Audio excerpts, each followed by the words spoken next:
अनंत कोटि दंडवत सतगुरु देव को। अपना पिछला विषय चल रहा है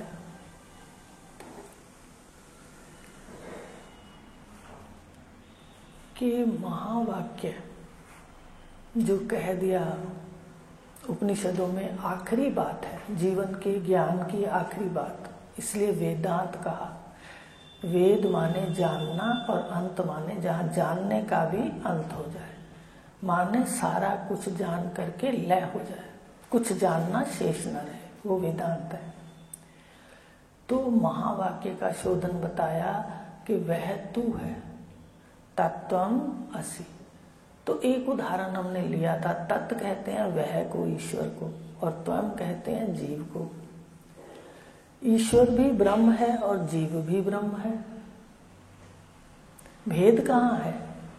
कहते ईश्वर ब्रह्म ने माया उपाधि जब प्रगटी तो माया सहित जो ब्रह्म है उसको ईश्वर कहा, और एक शरीर में अविद्या उपाधि में जो ब्रह्म का प्रतिबिंब बताया था ना, बड़ा शीशा और बीच में उसमें छोटे छोटे शीशे हों तो अलग अलग कितने रूप दिखते हैं। तो ये जीव है वही ब्रह्म, लेकिन माया उपाधि से ईश्वर, माया उपाधि एक है और जीव की विद्या उपाधियां अनेक हैं। तो अनेक शीशे में अनेक रूप हो गया। हुआ कौन? सच्चिदानंद अनंत ब्रह्म, सत्ता, चेतन। और माया उपाधि एक है, एक बड़ा जैसे शीशा है, फिर उसके अंदर छोटे छोटे शीशे के आप टुकड़े लगा दो तो उसमें वो सारे के सारे रूप बड़े में एक दिखेगा और छोटे में अनेक। बस ये फर्क है, मोटी बुद्धि से अपने देखना है। तो अब अगर अपने एक ब्रह्म को जानना है तो आप सारे शीशे उठा के औंधे कर दो तो आप ही रह जाओगे। शीशा औंधा कर दिया, शीशे औंधे कर दिए तो आप सामने खड़े हो शीशों के, उसमें आप ही रह जाओगे। क्या कोई जीव और ईश्वर जो भी प्रतिबिंब दिखाई दिए आपके, वो क्या आप में लय हुए? बताइए। देखो और सूक्ष्म बुद्धि करो, लय कहाँ हुए? वो तो है ही नहीं, तो लय कैसे होंगे? कोई दूसरी चीज है क्या जो लय होगी? आप खड़े थे, शीशे ने दिखा दिया, शीशे को परे कर दिया तो आप हो। तो अब शीशे हमारे पास हैं तो सतगुरुदेव कह रहे हैं कि तू रोज रात को औंधा कर देता है और अपने ब्रह्म स्वरूप में लीन होता है। तो जो ये भाग त्याग लक्षणा है, विरोधी भाग का त्याग करना है, माया भाग का त्याग करना है। माया के कितने अंग हैं? 5 भूत और 3 गुण, अष्टधा प्रकृति। उसको औंधा कर दो, उसके परे हट जाओ। अब 3 शरीरों में 8 के 3 शरीर हैं, स्थूल, सूक्ष्म, कारण।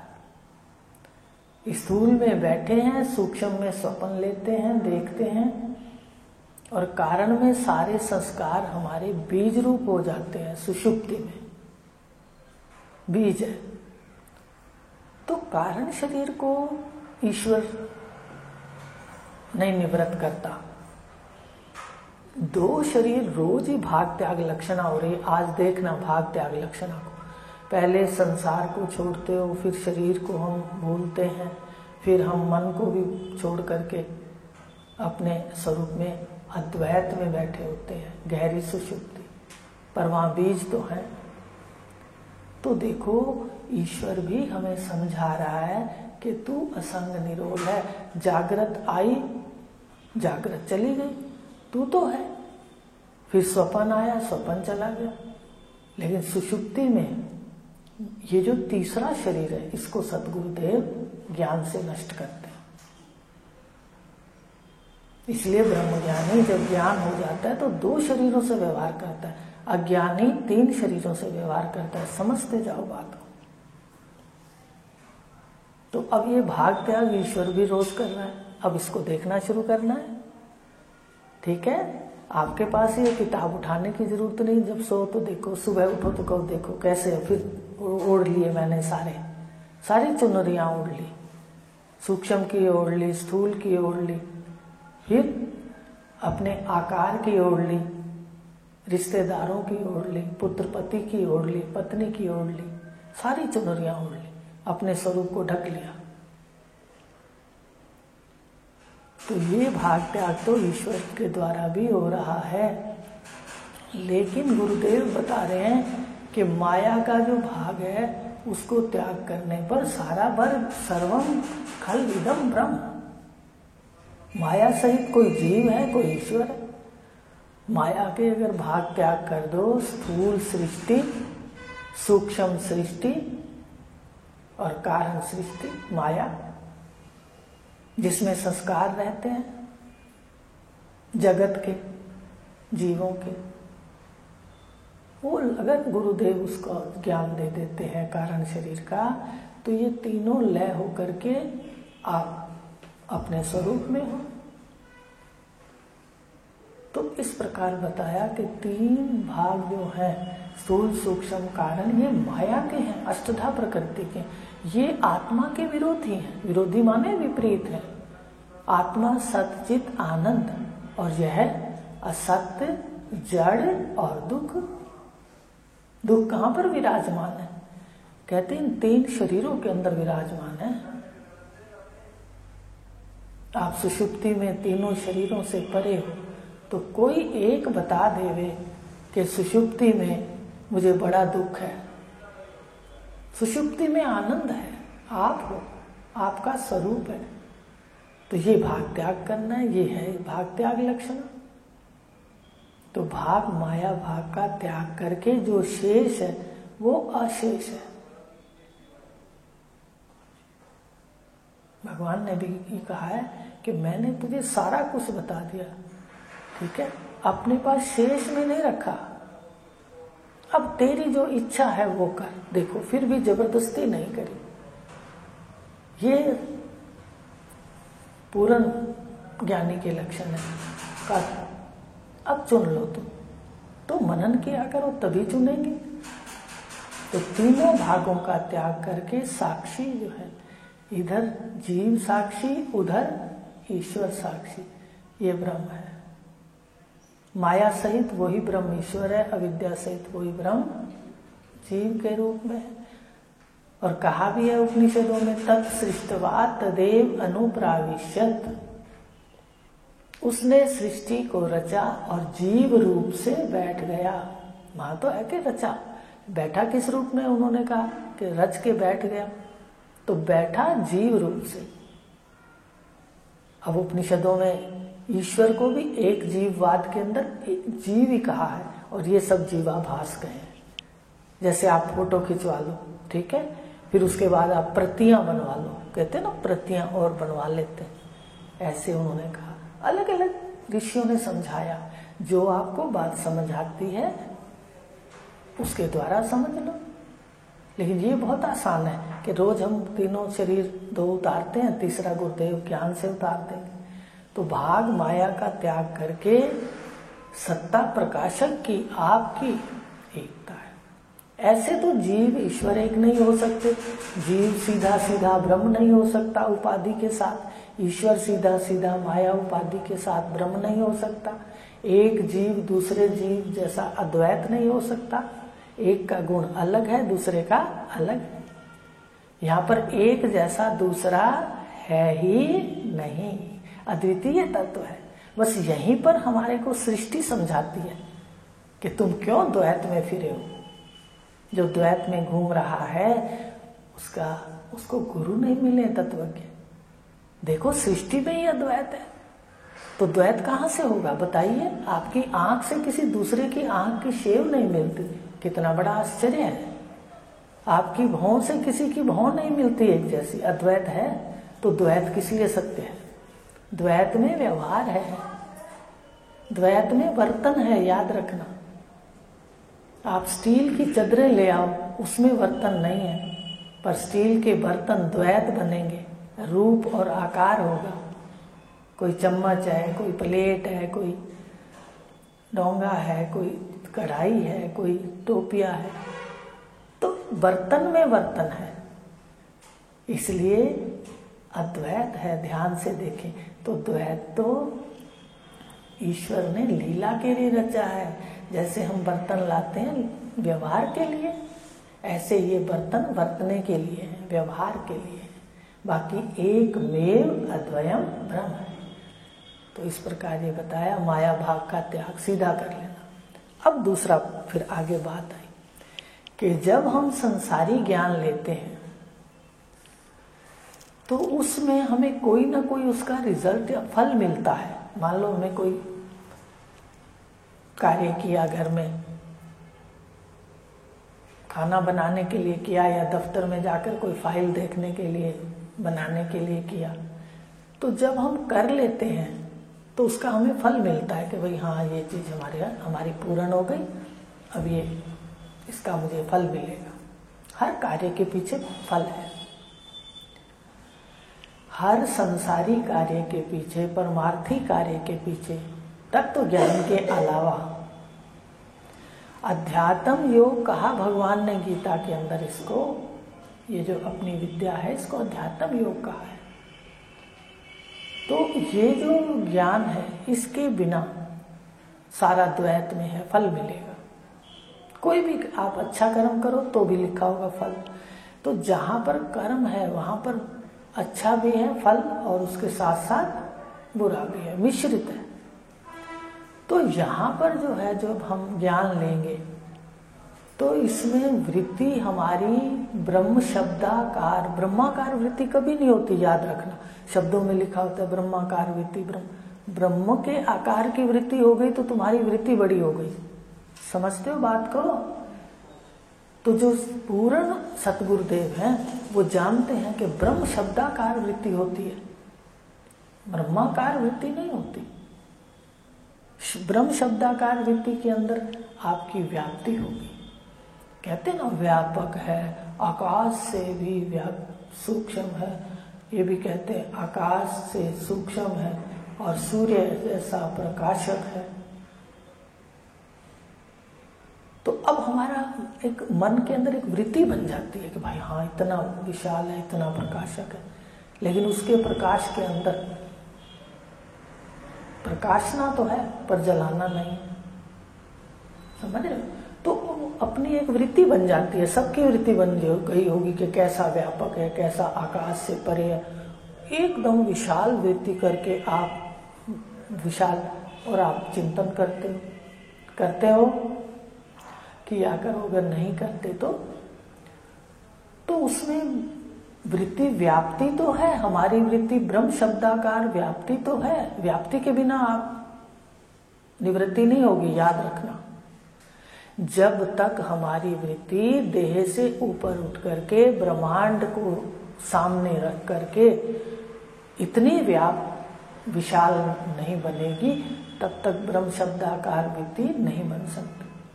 तो आसन पे बैठ के कार्य करने हैं ना, अपने लिए कुछ करो, समय निकाला करो, निश्चित कर लो कि भाई आज 2 घंटे कम से कम होने चाहिए दिन में। तो बताया कि अब ये जो तत्व ज्ञान है, इसमें ब्रह्म शब्दाकार वृत्ति व्याप्ति तो है पर इसका कोई फल नहीं है। भाई शीशा है, आपको मुझे क्या फल मिलेगा? 2 हुआ, किसी ने आकर शीशा औंधा कर दिया तो क्या फल मिला? कोई फल अलग से तो नहीं मिला ना। फल ये मिला कि मैं हूं, ये समझ आ गया। क्यों भाई, कोई फल और मिला क्या? कहीं लिखा हुआ है क्या आश्रम के बाहर भाई आओगे तो आपके बच्चे इंजीनियर बन जाएंगे? कोई बता दो आपके घर में जो भी हम ऐश्वर्य चाहते हैं, कहीं नहीं लिखा। पर ये उपनिषदों ने वादा किया है, भगवान ने किया है, योग क्षेम करूंगा। उपनिषदों ने कहा है, हर ज्ञान के बाद उन्होंने फल दिया, संतान के लिए, धन के लिए, शरीर के लिए। क्यों? आप कहोगे तत्व ज्ञान में ऐसा क्यों कहा? क्योंकि ये हमारी जीवन यात्रा में सुखद करने में साधक होते हैं, इसलिए उपनिषदों में भी कहा गया। अभी नचिकेता का भी चल रहा है तो सुन रहे हो कि वो सारा कुछ ही कह रहा है। क्यों कह रहा है? उसकी आसक्ति को छोड़ना है। पर रास्ते में तो, यात्रा में तो सब चाहिए। तो इस प्रकार ये जो मंत्र हैं ये फल है इनके सबके पीछे। लेकिन आत्मज्ञान में वृत्ति व्याप्ति तो है ब्रह्म शब्दाकार। अब कोई ब्रह्म अपने से दूसरा नहीं है जो हमें फल मिल जाएगा कि हमें ब्रह्म मिल गया, ब्रह्म मिल गया, नहीं, हम अपने आप से मिल गए।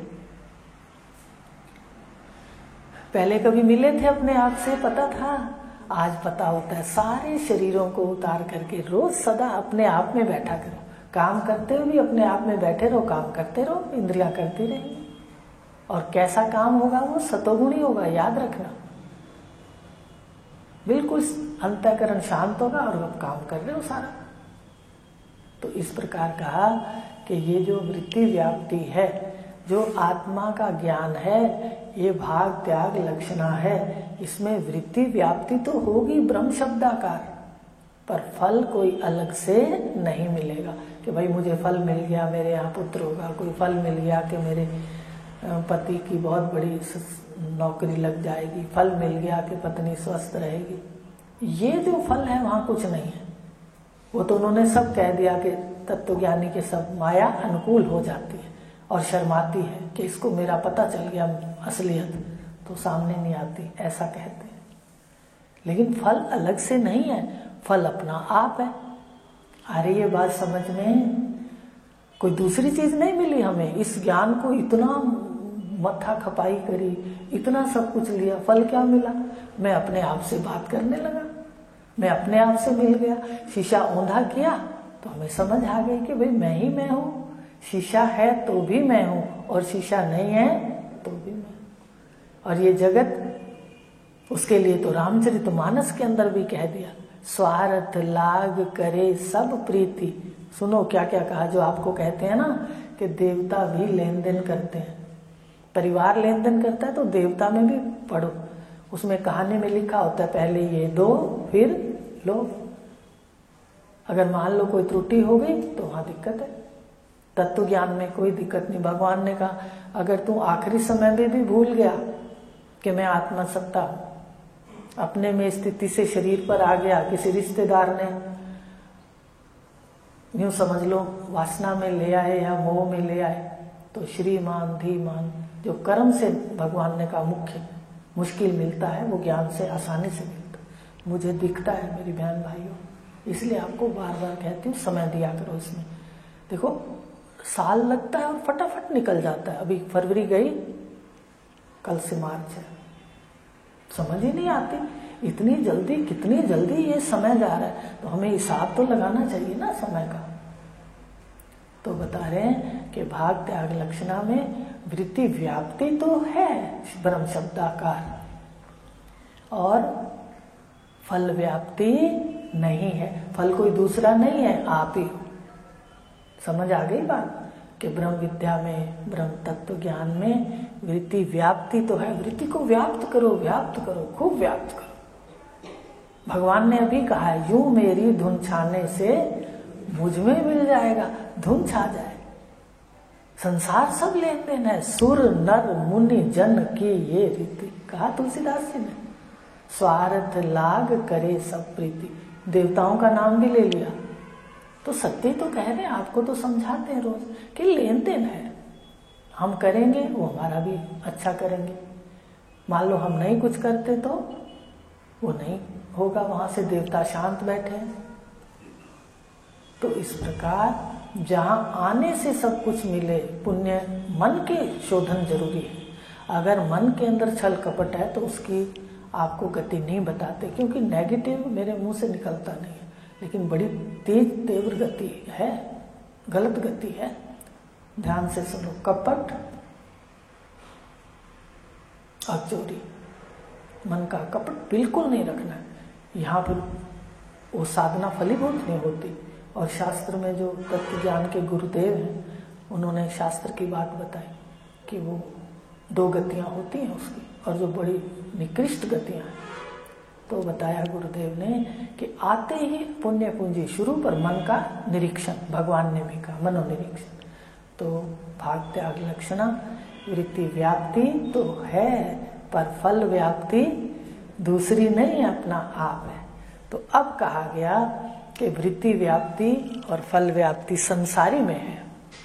संसारी चीज तो जैसे हमारी वृत्तियां, ये वृत्ति पर आरूढ़ होकर ये मैं निकलता है। द्वार कौन से हैं मैं के? ये ज्ञान इंद्रियां द्वार हैं, कर्म इंद्रियां सेवक है, और विषय प्राप्ति के साधन है। ये आंखों से निकलता है, बाहर आता है, देश में कोई चीज पसंद आती है तो खुद आंखें नहीं उठाती, हाथ को आज्ञा देती है ये उठा ले, कर्म इंद्रियां सेवक है। और भोग क्या हुए? विषय। और बैठा कौन है? आप बैठे हो, आप ही करता हो, आप ही भोगता हो, वृत्ति पर चढ़कर आरूढ़ हो करके। तो बड़ी साफ सुथरी विद्या है। जाओ कर्म आगे और इंद्रियों से फल प्राप्ति है। पर स्वरूप की स्थिति में तो अंतर्मुख होना है, बाहर नहीं आना। देह के पीछे, मन के पीछे, सुषुप्ति के पीछे, तू साक्षी, तू ब्रह्म, यहां पर अंदर जाना है। तो जब अंदर जाएंगे तो खुद ही निकलेंगे, शीशा औंधा हो जाएगा और आप स्वयं ही देखोगे कि मैं ही मैं। तो वृत्ति व्याप्ति तो है ज्ञान के अंदर और फल व्याप्ति नहीं है। ये 168-71 पेज पृष्ठ पर आ जाओ। इतना आपको इकट्ठे में बता दिया, समझ आ रही है?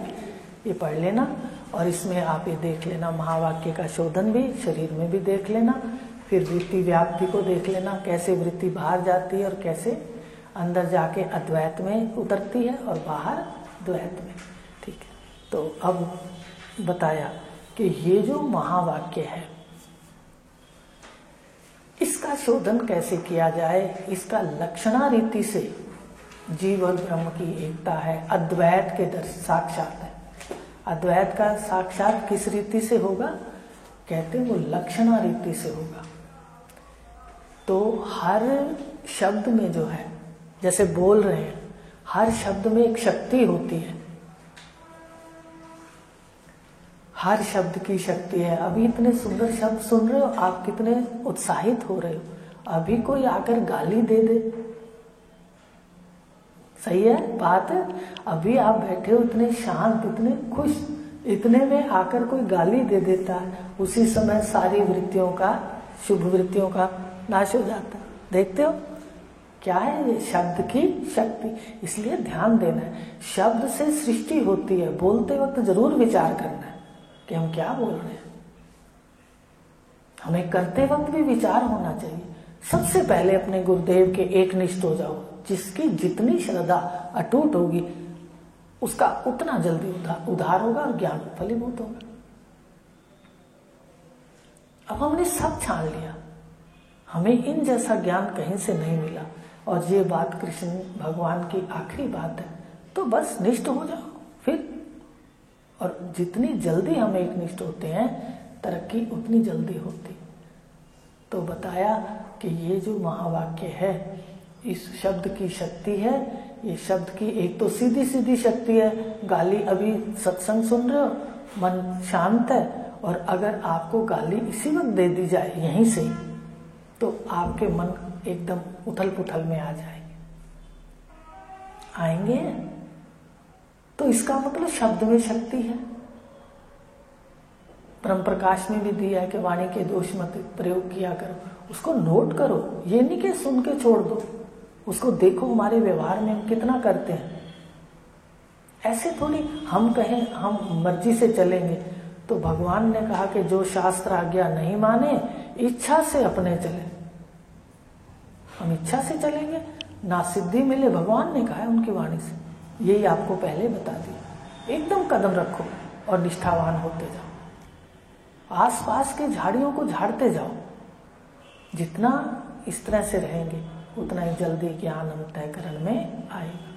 तो बताया शब्द में शक्ति है, समझ आ गई। अब शक्ति दो प्रकार की है। एक तो सीधा सीधा शब्द आपको कह दिया जाए, कोई आशीर्वाद दे दिया जाए, कोई गाली दे दी जाए, दोनों विपरीत है ना। देखो शब्द की शक्ति पता चल जाएगी। अब शब्द की शक्ति दो प्रकार की, एक तो सीधी सीधी बात कहना, एक है दूसरी बात लक्षणावृत्ति, लक्ष्य अर्थ। एक तो शब्द का वाच्य अर्थ है, आपको सीधी सीधी बात कह दी, दूसरा उस अर्थ में दूसरा अर्थ छुपा होता है। ठीक है, बताएं उदाहरण के लिए। एक कह रहे हैं भाई तू तो बहुत ही अच्छी है, आप समझ गए बात। अभी शब्द की शक्ति आप समझ गए होंगे कि क्या कह रहे हैं दीदी, कि तुम तो बहुत ही अच्छे हो। और दूसरी बात, हाँ हाँ मैं जानती हूँ तुम तो बहुत अच्छे हो। आ गई बात समझ में। शब्द वही के वही हैं। एक में सामने वाला ये थोड़ी लेता है कि मुझे अच्छा कह रहा है, वो तो लक्षणावृत्ति से लेता, कहता देखा क्या कह गए, हाँ हाँ मैं जानती हूँ तुम बहुत अच्छे हो। इसका क्या अर्थ है कि भाई खोट है मन के अंदर, अच्छे नहीं कह रहे वो कह रहे हैं भाई तुम्हारे दिक्कत है। तो ये है लक्ष्य अर्थ में। वाच्य अर्थ में सीधी बात, लक्ष्य अर्थ में उसका अर्थ निकलता है कुछ दूसरा, परंपरा अर्थ जिसको कहते हैं। भाई परंपरा में प्रचलित होता है ना जो बात है, वो अर्थ निकलता है। तो एक तो सीधा सीधा अर्थ है। तो ये शब्द की शक्तियां हैं, याद रखना। इसलिए जब आपको ब्रह्म प्रकाश में वो दिए हैं वाणी के दोष, उसमें कहा है ताना मारना भी दोष है। ताना मारना इसी में आता है, किसी को कहो और उसको ताना मार दो, ठीक है ना। तो ये क्या है, ये शब्द में सीधी शक्ति है, एक दूसरे शब्दों में कह दें टेढ़ी शक्ति है। ठीक है, अपने समझने के लिए बात है, अपने को जो समझ आए। तो ये है शब्द की शक्ति वृत्ति और दूसरी है लक्षणावृत्ति। ठीक है, तो आज अपने इतना ही लेंगे, इसको आप याद करना।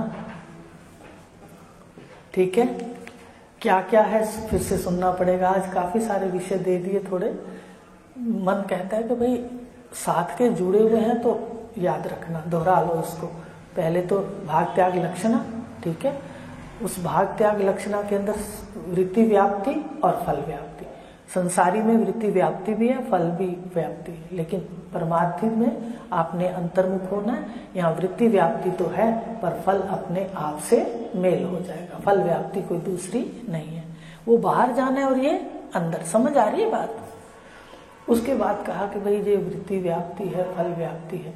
तो यहाँ पर शब्द, महावाक्य शब्द है ना, देखो अब ये शब्द तो देख लो कहाँ स्थिति ले गई। मुझे बड़ी हैरानी होती है कि शब्द गुरुदेव ने दिए और बताओ कहाँ जो हमें नहीं दिखता था वो दिखने लग गया। तो शब्द की शक्ति तो है, तो शब्द में शक्ति है। और इस ज्ञान का जो वाहक है वो शब्द है। ये शब्द से ज्ञान होता है, श्रवण। तो उसमें शब्द की शक्ति बता दी। शब्द की दो शक्तियां, एक शक्ति वृत्ति माने सीधा अर्थ, वाच्य अर्थ जो बोला वही सही है, और एक छुपा हुआ अर्थ, लक्ष्य अर्थ जो उसमें छुपा हुआ है वो लक्ष्य अर्थ हो जाता है। ठीक है, तो इस प्रकार दूसरा लक्ष्य अर्थ ये भी ले लो कि वाच्य अर्थ के अंदर होता है ना भाई, कोई अगली बार बता देंगे नहीं तो वाच्य अर्थ में तो सीधी बात है, जो कहा वही है। लक्ष्य अर्थ में भी आपको एक उदाहरण दे दिया कि बात वही है पर उसका अर्थ कहने से, दो शब्द लगाने से बदल गया। तो ये शब्द की शक्तियां हैं। अब फिर से कह रही हूँ कि ब्रह्म प्रकाश के वो पढ़ करके दोष वाणी के नहीं करने। शब्द से सृष्टि होती है। शब्द किसका गुण है? आकाश का। सृष्टि किससे होती है? सबसे पहला मूल शून्य है। अब जाएंगे तो दूर चले जाएंगे, उपनिषदों में इसको प्रकाशवान कहा है, बिल्कुल शून्य, कुछ भी नहीं वहां आकार। वो उससे सृष्टि हुई है, आकाश से वायु, अग्नि, जल, पृथ्वी, फिर उसके बाद खानियां हुई, ऐसे पढ़ाया था। तो इसलिए शब्द से सृष्टि है। अभी देखो गाली दें तो आपका मन कैसा हो जाएगा, अंदर सृष्टि हो जाएगी कि क्या बोलते हैं। अगर वही ज्ञान के शब्द सुनते हैं तो अंदर आता है वाह भाई कैसे जुड़े हुए थे। कोई किसी से कोई जात बिरादरी, हमारा कोई संबंध आपस में नहीं, पर कितना सच्चा संबंध है। जो जितना मनन करता है उसकी उतनी श्रद्धा बढ़ती है। तो आज इतना लेंगे, अगली बार लेंगे कि किस प्रकार लक्षणा रीति में कितने प्रकार की फिर लक्षणा, इसके भी कोई प्रकार हैं तो बताएंगे। हरिओम शांति शांति।